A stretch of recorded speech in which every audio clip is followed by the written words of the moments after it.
महाराष्ट्र के नागपुर में पीएम मोदी ने माधव नेत्रालय प्रीमियम सेंटर की नई एक्सटेंशन बिल्डिंग की आधारशिला रखी। इस मौके पर सीएम देवेंद्र फडणवीस भी वहां मौजूद थे। उन्होंने कहा कि माधव नेत्रालय दशकों से लोगों की सेवा में कार्यरत है। यह नेत्रालय बहुत जल्द देश भर के लोगों के लिए उपयोगी संस्था के रूप में उभर कर सामने आएगा।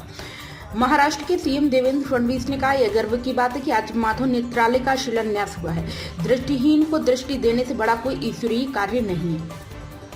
इससे पहले एक्स पोस्ट में सीएम ने पीएम मोदी को विकसित भारत का शिल्पकार बताया। उन्होंने आगे कहा, यह काम संघ के स्वयंसेवक पिछले 30 वर्षों से कर रहे हैं। नागपुर में माधव नेत्रालय विदर्भ और महाराष्ट्र ही नहीं बल्कि पूरे मध्य भारत के नेत्र रोगियों के लिए आगामी कुछ वर्षों के दौरान एक महत्वपूर्ण संस्थान के रूप में उभर कर सामने आएगा।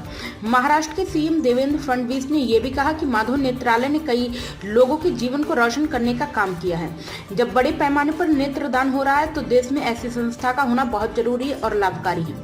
इसके बाद पीएम मोदी ने नागपुर में ही माधव नेत्रालय प्रीमियम सेंटर की नई एक्सटेंशन बिल्डिंग की आधारशिला रखी।